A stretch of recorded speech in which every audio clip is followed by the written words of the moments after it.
அனைவருக்கும் என்னுடைய வணக்கத்தை தெரிவித்துக் கொள்கிறேன்.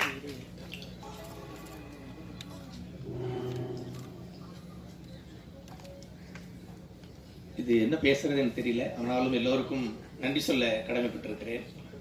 இந்த படத்தை பார்த்த உடனே என்னுடைய அப்பா தான் நினைவுக்கு வந்தார். நாங்கள்லாம் படிக்கின்றதுக்காக எங்கள் அப்பா அவர் வேலை செஞ்ச நாயுடு வீட்டு மாட்டை காலையில் கொண்டு போயிட்டு இந்த மாட்டை கொண்டு போயிட்டு அதை கழுவி அது சுத்தம் செய்து ஏர் ஓட்ட போவாங்க. ஏர் முடிச்சு பிறகு அதை கட்டிட்டு அதை அடுத்து வெளியே ஒரு நாள் முழுக்க செய்வாங்க. நேரங்காலெல்லாம் கிடையாது. அப்படி கடுமையாக அந்த உழைப்பை அலட்சியமாக பார்த்த அந்த உழைப்பை அது மாட்டு பிடிச்சிட்டு போற அந்த அடித்தள மக்கள் செய்கிற சாதாரண வேலையை இவ்வளவு உயர்வான மேடையில வச்சிருப்பது உண்மையிலே எனக்கு மிக்க மகிழ்ச்சியாக இருக்கிறது. அறிவு மகன் என்ற முறையில் அல்ல, நான் அறிவனுடைய பாடல்களுக்கு நான் ஒரு ரசிகன். ஏன்னா அறிவு ஒவ்வொரு பாடல்களையும் வரிகளையும் நான் நேசிப்பேன். ஏன்னா அது எல்லாமே நாங்கள் வாழ்ந்த வாழ்க்கையை ஒவ்வொன்றா சொல்லிட்டே இருக்கோம். எதையுமே தவிர்க்க முடியாது. எல்லாமே அந்த வாழ்க்கையை அப்படியே பதிவு செய்த அந்த வரிகள் என்பதில் எனக்கு மிக நெருக்கம் உண்டு. ஆகையினாலதான் அவன் எவ்வளவு போனாலும் அதை நாங்கள் பரவாயில்ல அவனை இந்த நிலையில் கொண்டு வந்து நிறுத்தியிருக்கிற மதிப்பிற்கு மரியாதைக்குரிய மக்கள் இயக்குனர் அன்பிற்குரிய சகோதரர் ரஞ்சித் டைரக்டர் அவர்களுக்கு உண்மையிலே நெஞ்சார்ந்த நன்றியை தெரிவித்துக் கொள்ள கடமைப்பட்டிருக்கிறேன். அதை பிஇ முடிச்சுட்டு MBA முடிச்சுட்டு சங்கர் IAS அகாடமியில கொண்டு வந்து சேர்த்தோம். 2 ஆண்டுகள் IAS அகாடமியில பயிற்சி பெற்றார்.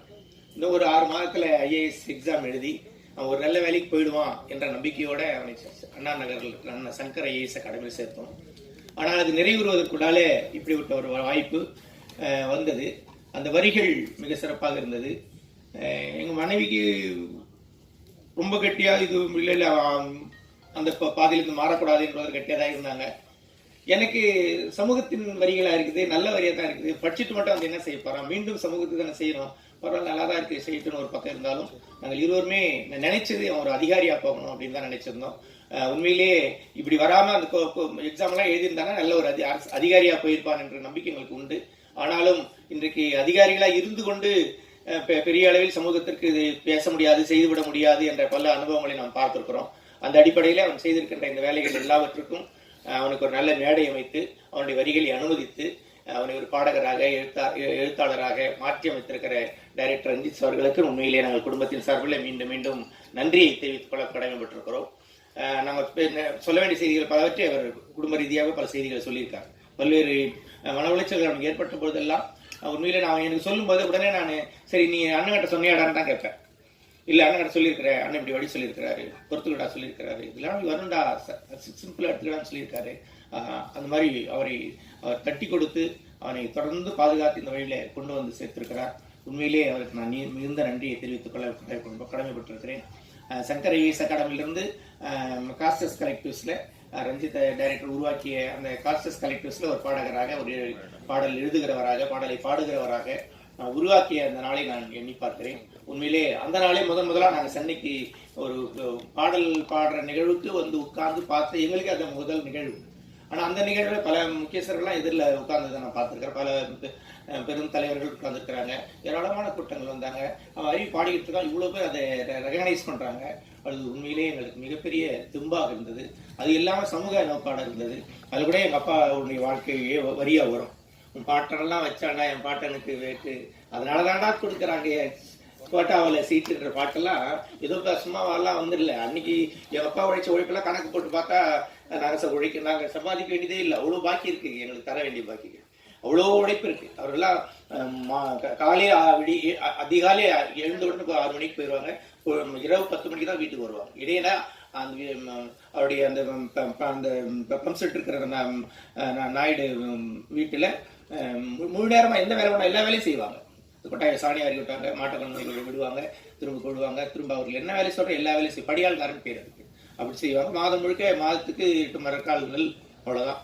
என்ன வேலை வேணாலும் செஞ்சுட்டு இருப்பாங்க. அப்படி படியாள்காரராக இருந்த என் அப்பா என்னை படிப்பாளியாக மாற்றினார். அந்த படிப்பாளி சமூகத்துக்கு எதுவும் செய்யவில்லைன்னு சொன்னாங்க. அந்த நான் கற்றுக்கொண்ட அந்த பாடத்தை, அந்த வாழ்க்கையை மேலே கொண்டு வந்து நிறுத்துகிற அந்த பணியை மகன் செய்கிறான் என்ற பொழுது உண்மையிலே இந்த மகனை சமூக படிக்காக நான் தத்து கொடுத்திருக்கிறேன் என்ற மிக பெருமையோடு மகிழ்ச்சியோடு நான் தொடர்ந்து வாழ்த்த கடமைப்பட்டிருக்கிறேன். இந்த நிகழ்வில் மதிப்புக்குரிய ஐஏஎஸ் மேடம், உலக அறிந்த எழுத்தாளர் மேடம் சிவகாமி ஐஏஎஸ் அவர்கள் இங்கே வந்து உட்கார்ந்திருப்பது பெருமைக்குரியது, மிக பொருத்தமானதும் கூட. நாங்கள் அவர்கள் வர வேண்டும் என்று விரும்பினேன். என்ன காரணம்னா, அவன் கோயம்புத்தூர்ல பொறியியல் கல்லூரி படித்துக் கொண்டிருந்த பொழுது கவிதைகளை எழுதி வைத்திருந்தான். அது வெளியிட வேண்டும் என்று சொன்னான். முதல்ல காலேஜ் போயிருக்கிறேன், ஃபர்ஸ்ட் இயர் எக்ஸாம் வரட்டும், ஃபர்ஸ்ட் இயர் ரிசல்ட் வரட்டும், அதில் எல்லாத்தையும் நல்ல மார்க் வாங்கினது இந்த புத்தகம் வெளியிட அனுமதிப்பேன்னு சொல்லி நான் ரொம்ப கராராக இருந்தேன். பிஇனுடைய ஃபர்ஸ்ட் செமஸ்டர் ரிசல்ட் எல்லாம் நல்ல மார்க்கோட வந்த பிறகு சரி வெளியிட அனுமதித்தேன். அதுலேயும் குறிப்பாகவும் சொன்னது, இல்லை எனக்கு வர ஜூலை 18 வந்து 18 வயசு வந்துடுது, 18 வயசு வரதுக்குள்ளால கட்டாயம் வெளியிட்டணும்னு சொன்னான். அதனால அடுத்த நாள் 18ஆம் தேதி இப்போ 18வது வயது தொட போறான். 17வது வயது கடைசி நாள், அந்த ஆகஸ்ட் 17ஆம் தேதி அவனுடைய 17வது வயதுல அந்த 17வது வயதுல 17ஆம் தேதி அந்த அவன் ஒரு கவிதை புத்தகம் வெளியிட்டிருந்தான். அந்த கவிதை புத்தகத்தை உருவாக்கி, அந்த கவிதை புத்தகத்துக்கு பேரு குனிந்து வரவேற்கும் குடிசைகள். நான் தான் குடிசையில் வாழ்ந்தேன், அவன் குடிசையில் வாழல. ஆனா அவன் என்னுடைய வாழ்க்கையை அப்படியே அப்சர்வ் பண்ணியிருக்கிறான். அவன் குழந்தையாக இருக்கணும், அந்த குடிசை வீட்டு கூட்டிட்டு போயிருக்கிறோம். குனிஞ்சு போவாங்க, கொள்ளைகள்லாம் போய் சுத்தி பார்ப்பாங்க, தெருக்குள்ள விளையாடுவாங்க, பிள்ளைகளாம் பார்த்துருக்குறாங்க, சொந்தக்காரெல்லாம் போய் பார்ப்பாங்க. ஊருக்கு போயிட்டு பிள்ளைங்க எல்லா உறவுக்காரங்களும் இயல்பா பேசுவாங்க. அந்த பேசுறதே உணவுகளுக்கு அவனுக்கு ஒரு நல்ல ஸ்டடி தந்தது நான் நம்புறேன். அந்த வகையில அப்படி அந்த குனிந்து வரவேற்கும் குடிசைகள் என்ற தலைப்பில் கவிதை நூலை வெளியிட்டான். இந்த கவிதைகள்லாம் அவன் +2 படிக்கும்போது +1 படிக்கும்போதெல்லாம் பல அப்பப்ப கவிதை எழுதிட்டு ஸ்கூல்ல உதவ வாங்கியிருக்கிறான், ஸ்கூல்ல துரத்தி இருக்கிறாங்க. இந்த பையன் படிக்கிறது லாய்க்கில் எல்லாம் சொல்லி அவன் வான் பண்ணியிருக்கிறாங்க. ஏன்னா அவன் அரக்கோணத்தில் இருக்கிற அவன் படிச்ச ஸ்கூல்ல அது ஒரு எல்லாருமே விரும்புற ஒரு ஸ்கூல். விரும்புறேன்னா 100க்கு 100 மார்க் வாங்குற ஸ்கூல். மார்க்ல மட்டும்தான் கவனம் செலுத்துவாங்க. தேர்வு, மதிப்பெண், ஃபர்ஸ்ட் மார்க், இது மட்டும்தான் அந்த பள்ளியோட நோக்கம். எல்லா பெற்றோர்களும் உண்டிச்சு நல்லா சேர்ப்பாங்க. நாங்களும் 2 பேரும் ஆசிரியர்ன்றதுனால நாங்களும் அதுல விரும்பி சேர்த்தோம். ஆனா இவனுடைய மனநிலை அப்படி முழுமையா பள்ளி கல்வியில் மட்டும் இல்லாம இப்படி சமூக சிந்தனையோடு ஓடிக்கொண்டிருப்பதை என்னால் புரிந்து கொள்ள முடியல. அந்த பள்ளியிலையும் ஒரே முறை இது மாதிரி இலக்கிய கூட்டம் போட்டுட்டு மாணவர்கள் பேச சொல்லிருக்காங்க, இவனையும் பேச வச்சிருக்காங்க. இவன் சுயமா அவங்க ஆசிரியர்கள், அவங்க பள்ளி வளாகம் இதெல்லாம் பார்த்து, கணக்கு வாத்தியாரை பார்த்து, சயின்ஸ் வாத்தியாரை பார்த்து அவர்கள் எல்லாரும் போற்றி தான் பாராட்டி அருமையா ஒரு கவிதை எழுதி மேடையில வாசித்துட்டான். அதுதான் அவனுக்கு மிகப்பெரிய தண்டனையை வாங்கி தந்தார். இந்த பையன் உருப்பட மாட்டான், இதுக்கப்புறம் அந்த பையன் பரீட்சையில 100க்கு 100 மார்க் வாங்குற பையன் இல்லை, இவன் பின்னால போயிட்டான்னு சொல்லி ரொம்ப வான் பண்ணாங்க. ஆனாலும் அழுகையும் சொல்லுவாங்கல்ல, அப்படி ஒரு அழுகையோட அந்த பள்ளி விட்டு வெளியே வந்தான். வந்த பிறகு அந்த கவிதையை சேர்த்து வச்சுக்கிட்டே கோயம்புத்தூர் ஹாஸ்டல் இருக்கும்போது எல்லாம் கூட சேர்த்து வச்சுக்கிட்டே புத்தகமாக்கணும்னு சொன்னான். உண்மையிலேயே அந்த புத்தகம் அவனுக்கு வெளியிட்டோம். இதை நான் விளவரமா சொல்லுவதற்கு என்ன காரணம்னா, அன்னைக்கு மேடம் சிவகாமி ஐஏஎஸ் அவர்கள் வேலைவாய்ப்புத்துறை கமிஷனராக இருக்கும் பொழுது அந்த புத்தகத்தை அவர்கள் வந்து வெளியிட்டு அவனை வாழ்த்தினார்கள். ஏன் இன்னைக்கு 17 வயசுல அவனுடைய எழுதின புத்தகத்தை பக்கம் படிச்சுட்டு உலகம் முழுக்க இவனுடைய எழுத்துக்கள் போகணும்னு அன்னைக்கு மேடம் சொன்னாங்க. இன்றைக்கு உலகம் முழுக்க போன பிறகு அவன் வந்து மேடம் வாழ்த்த வேண்டும் என்பதுதான் என்னுடைய விருப்பம். அந்த வகையில மேடம் எவ்வளவு பிஸினாலும் ரொம்ப நாள்ல நேற்று சாயந்தரம் தான் மேடத்தை தொடர்பு கொண்டு பேசி உடனடியாக அவர்கள் பங்கேற்றது எங்களுக்கு உண்மையிலேயே ரொம்ப மகிழ்ச்சியா இருக்கு. ஏன்னா அந்த காலத்துல இருந்து பார்த்திருக்கிறாங்க, அந்த வரிகளை அன்னைக்கு வாழ்த்தினார்கள். உலகம் முழுக்க சிறப்படைய வேண்டும் என்று அவர்கள் சொன்ன அந்த வார்த்தை அவனை எப்படி பாதுகாத்து இருக்கிறது என்று நான் நம்புகிறேன். அந்த வகையில அவனுடைய வளர்ச்சியில பங்கேற்றிருக்கிற உங்கள் யாவருக்கும் கூட என்னுடைய வாழ்த்துதலை தெரிவித்துக் கொள்கிறேன். மிக சிறப்பாக வந்திருக்கிற அவனுக்கு அண்ணன் என்னுடைய மூத்த மகன் இவான் அவர்கள் வந்திருப்பது, அந்தோணிதாஸ் பாடகர் அவர்கள் வந்திருப்பது, இந்த இசை தொடர்கள் வந்திருப்பது, எல்லாருக்கும் என்னுடைய பாராட்டுகள். அன்புக்குரிய மகள் கல்பனாவை நான் அதிகமாகவே பாராட்டி ஆக வேண்டும்.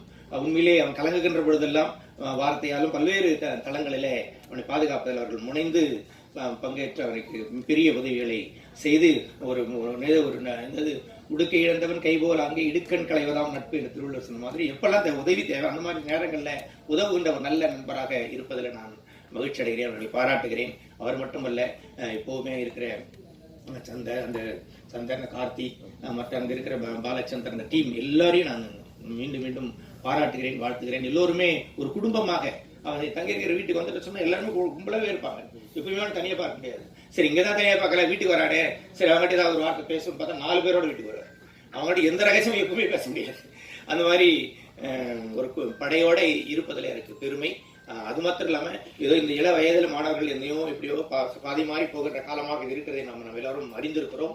அந்த வகையில அப்படி பாதி மாறி போகாமல் தன்னையும் தன்னுடைய அறிவு சிந்தனையையும் தன்னுடைய நண்பர்களையும் கூட பயன்படுத்தி சமூக பார்வையாக இருப்பதும் சமூகத்திற்கு நான் விடியலை தேடுகின்ற அந்த பாதையாக இருப்பதும் எனக்கு மகிழ்ச்சி அளிக்கிறது, பெருமை அளிக்கிறது.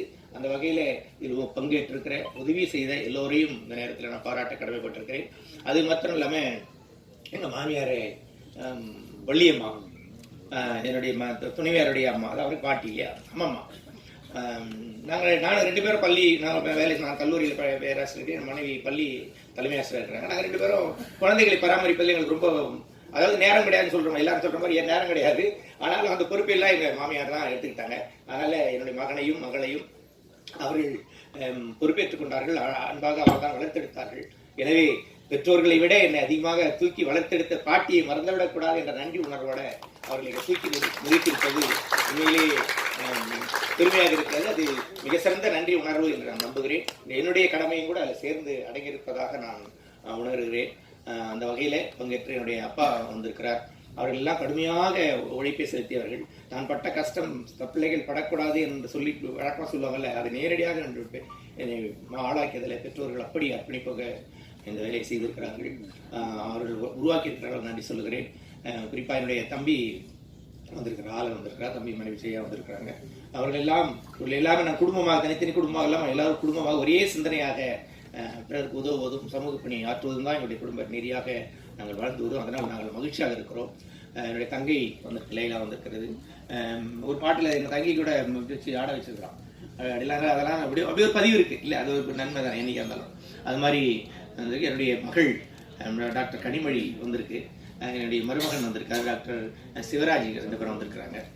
உண்மையிலே அவர்கள் எல்லோரும் அவனுடைய பாடல்களை உற்சாகப்படுத்துவர்களாக, மேலும் வரிகளை மேம்படுத்துவதற்கு உதவுகின்றவர்களாக தொடர்ந்து இருப்பது மிகப்பெரிய மகிழ்ச்சி. உண்மையிலே ஒரு குடும்பம், நாங்கள் பண ஆசை பற்றி மற்ற இதை பற்றிலாம் நாங்கள் கவலைப்படுறதில்லை. இது அப்பப்போ இருக்கிற அப்பப்போ எதாவது செலவாயிடுறோம், சேர்த்து வைக்கிற விஷயம்லாம் எங்களுக்கு எப்பவுமே கிடையாது. அதனால இப்படி நண்பர்களோடு இருப்பதும் பிறருக்கு உதவி செய்கின்ற அந்த அந்த செயல்பாடு உண்மையிலே மகிழ்ச்சி அளிக்கிறது, தொடர்ந்து செயல்பட வைக்கிறது.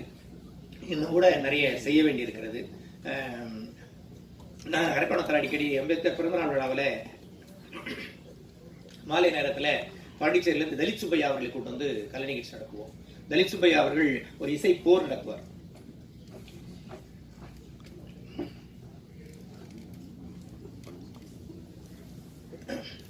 அவருடைய பாடல்களுக்கு அவர் இசை போர் என்று சொல்லுவார் தலித் சுப்பையா. அந்த தலித் சுப்பையா, நான் வந்து அந்த பகுதியில் இருக்கிற ஒரு எம்ப்ளாயின்றதுனால நாங்கெல்லாம் சேர்ந்து அந்த நிகழ்ச்சி நடத்துவோம். நான் ஒரு ஆர்கனைசர்ன்றதுனால பையன் வீட்டில் இருக்கிற நினைச்சோம், கையில் அவன் கூட்டுவான், வாடா போலான்னு கூட்டுவான், அவ்வளவுதான். நான் நிகழ்ச்சியில் ரொம்ப பிஸியா இருப்பேன், நடத்திட்டு இருப்போம். அவன் எதிரில் உட்காந்துருப்பான், அவ்வளவுதான். அவன் உட்கார வச்சுட்டு நான் வேலையை செஞ்சுட்டு இருப்போம். அப்படி தலித் சுப்பையாவின் பாடலை தூரம் இருந்து வேடிக்கை பார்த்தான் என்பது எனக்கு தெரியும். ஆனால் அதை இவ்வளவு உள்வாங்கி இருக்கிறார் என்பதெல்லாம் அவனுடைய படைப்புகள் வந்த பிறகுதான் நான் உணர்கிறேன். அப்படி பிள்ளைகளை இந்த மாதிரி வேலைகள்லாம் கூட்டு போகும்போது பிள்ளைகள் நாம் கற்றுக் கொடுக்காமல் இயல்பாக சமூகத்தை கற்றுக்கொள்கிறார்கள். மணிமேகலை வந்திருக்கான்னு நினைக்கிறேன். அந்த மணிமேகலையும் தலித் சுப்பையாவுடைய பாடல்கள் எப்பவுமே அந்த மேடைகளில் அவர்கள் பாடும்பொழுது எதிரில் உட்கார்ந்து கேட்டுட்டு இருப்பான். கடைசியாக இவன் புத்தக வெளியீட்டுக்கு முன்னால் தலித் சுப்பையா அவர்கள் ஒரு புத்தகத்தை கொண்டு வந்து இதை அந்த தம்பி கொடுக்கணும்னு சொன்னார். அவன் மகன் தெரியாது அவருக்கு. ஏன்னா அந்த போய் ஏதோ கூப்பிட்டு ஒரு பாட வச்சாங்க, பாடலாம், அந்த பையனுக்கு கொடுக்கணும்னு சொன்னார். அப்படிங்களையா, மகிழ்ச்சிங்கன்னு சொல்லி நாங்கள் ஆர்கனைசர்ன்ற முறையில் சரிங்க வாங்க கொடுங்கன்னு சொல்லி அவர் அது வாழ்த்து எழுதி கொடுத்தாரு. கொடுக்கும்போது தான் சொன்னேன், பையன் தான் ஐயா, ரொம்ப சந்தோஷப்பட்டாரு. அப்படி தலித் சுப்பையா அவர்கள் பாடலை நேரில் கேட்டிருக்கிறார், கருத்துக்களை உள்வாங்கி இருக்கிறார். அவருடைய எளிமை அவனுக்கு ரொம்ப பிடிக்கும், எங்களுக்கெல்லாம் அவருடைய எளிமை பிடிக்கும். 2000 ரூபாய் வேணா அது பஸ் ஆக்கி இது போதும், அதான் போதும் வேணான்னு போயிட்டே இருப்பார். அது மாதிரி ஒரு எளிமையான கலைஞர், ஆனால் கருத்தாழ மிக்கவர். மிக எளிமையா எல்லாவற்றையும் சாடுவார், குறைகளை சாடுவார், சரியான செய்திகளை முன்வைப்பார். அதே மாதிரி பாடிக்கிட்டே நடந்துக்கிட்டே அப்படி எல்லாரும் கவனிக்கிற மாதிரி அந்த நிகழ்வு இருக்கும் அவருடைய பாடல்கள். அந்த மாதிரி அதே நிகழ்வுல கடந்த ஆண்டு தலித் சுப்பையா அவர்கள் இப்பொழுது இல்லை. ஆனாலும் கடந்த ஆண்டு ஏப்ரல் 13 இந்த நிகழ்வு நடக்கும்போது எல்லாரும் சொன்னாங்க, அறிவு வந்து பாடணும்னு சொன்னாங்க. அறிவு வந்து பாடி அதை செய்தி பண்ணி அதை தலித் சுப்பையா ஸ்டைல்லையே எல்லா பாடல்களையும் பாடி அவருடைய பாடல்களை பாடியது மட்டுமல்லாமல் அவருடைய நடை தலித் சுப்பையா இல்லை என்ற குறையே இல்லை, அறிவு தீர்த்துட்டா என்று சொன்னாங்க. அது உண்மையிலேயே எங்களுக்கு ரொம்ப பெருமையாக இருந்தது. அந்த அளவுக்கு அது எங்களுக்கு பயனளித்தது. அந்த வகையில் பல்வேறு இலக்கிய கூட்டங்கள் எது கூட்டங்கள் நடந்தாலும் எல்லாத்தையும் நமக்கு அழைச்சிட்டு போவோம். மேடம் சிவகாமி அவர்கள் அதிகாரத்தில் இருக்கும்போதும் கூட இப்போ உங்களுக்கு அதிகாரம் உண்டு. அரசு பணியில் இருக்கும்போது கூட பல்வேறு சமூக பணிகளை செய்யும் போதெல்லாம் எல்லா கிராமங்களுக்கெல்லாம் போகும்போதெல்லாம் நான் போவேன், என் மனைவி வருவாங்க, பிள்ளைகள் எவ்வளவு வாய்ப்பாக வருவாங்க. நம்ம இப்போ போயிட்டு பிறகு தேன்மொழி பேச நம்ம சொல்லுவோம், தேன்மொழி மைக்கு வச்சு பேசுவோம், பிள்ளைகள் எல்லோரும் வருவாங்க. அதனால அப்படி அவர்களோட இணைந்ததுனால சமூக பணியை தொடர்ந்து செய்வதற்கு அதுல இன்னும் பிசகாமல் நிலைத்து நிற்பதற்கு சிவகாமி மேடம் அவருடைய சமூக பணியின் வழிகாட்டுதல் எங்கள் குடும்பத்திற்கு மிகப்பெரிய பிரயோஜனமாக வழிகாட்டுதலாக இருக்கிறது. அவரோடு இணைந்து நிகழ்வில் பங்கேற்ற இருக்கிற மணிமேகலை வந்திருக்காங்க, பாக்கியலட்சுமி வந்திருக்காங்க, துளசி பாக்கியலட்சுமி வந்திருக்காங்க, நிர்மலா மேடம் வந்திருக்காங்க. எல்லாரும் கூட இந்த நேரத்தில் நான் நன்றி சொல்ல கடமைப்பட்டிருக்கிறேன்.